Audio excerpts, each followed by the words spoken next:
Hello दोस्तों, Neha video film production में आपका एक बार फिर से स्वागत है। मैं हूं आपका दोस्त संजीव कुंतल और आज मैं आपको बताने वाला हूं कि शक्तिपीठ क्या होते हैं और ये शक्तिपीठ कैसे बने। तो वीडियो को अंत तक जरूर देखना दोस्तों। अगर आप चैनल पर नए हैं तो इसे सब्सक्राइब कर बेल बटन दबा दीजिए।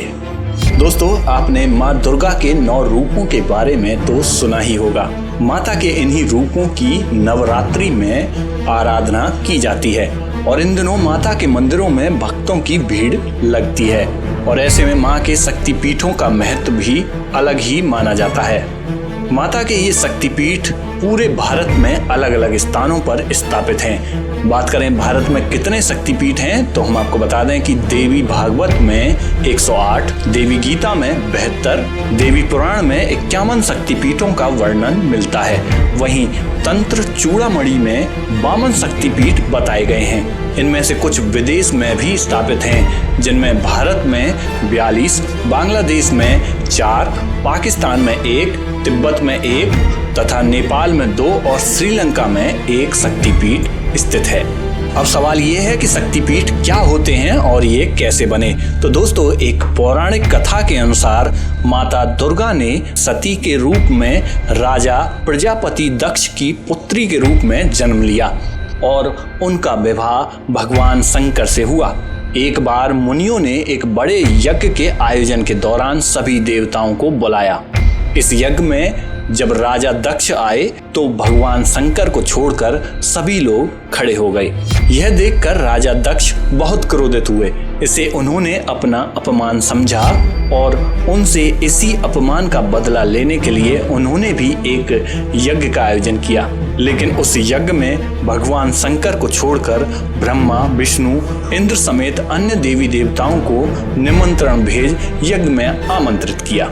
नारद जी ने जब ये बात सती माता को बताई तो वो इस बात से क्रोधित हो गई। नारद मुनि ने उन्हें समझाया कि पुत्री को पिता के यहाँ जाने के लिए किसी बुलाए की जरूरत नहीं होती। लेकिन जब सती माता अपने पिता के घर जाने लगी तब उन्हें भगवान शंकर ने खूब समझाया, लेकिन वह जब नहीं मानी तो प्रभु ने स्वयं उनके साथ जाने से मना कर दिया और अंत में जिद कर सती माता शंकर जी के खूब रोकने पर भी यज्ञ में शामिल होने चली गई।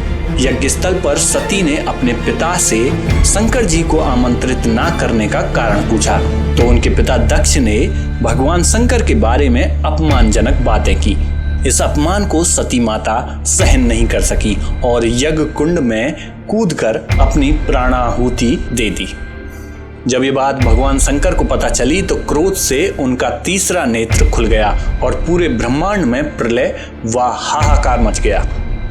भगवान शंकर ने यज्ञ कुंड से सती के पार्थिव शरीर को निकाला और दुखी होकर सारे भूमंडल में घूमने लगे, जिससे पृथ्वी पर प्रलय की स्थिति होने लगी। पृथ्वी समेत तीनों लोकों को व्याकुल देख भगवान विष्णु ने अपने सुदर्शन चक्र से सती माता के शरीर को खंड खंड कर धरती पर गिराने का निर्णय लिया। सुदर्शन चक्र से माता का शरीर कई टुकड़ों में विभाजित हो गया और पृथ्वी के अलग अलग स्थानों पर गिरा। शास्त्रों के अनुसार जहां जहां सती माता के अंग के टुकड़े, उनके वस्त्र, आभूषण आदि गिरे, वहां वहां माता के शक्तिपीठों का निर्माण हुआ, जो आज भी मौजूद हैं। अगले जन्म में सती माता ने पार्वती के रूप में राजा हिमालय के घर जन्म लिया और घोर तपस्या कर भगवान शंकर को पुनः पति रूप में प्राप्त किया। तो दोस्तों, ये थी माता के शक्तिपीठों के निर्माण की पूरी कहानी। वीडियो अगर पसंद आई हो तो इसे लाइक और शेयर करिए और आप हमारे चैनल पर नए हैं तो इसे सब्सक्राइब कर बेल बटन जरूर दबाइए। मिलते हैं अगली वीडियो में, तब तक के लिए नमस्कार।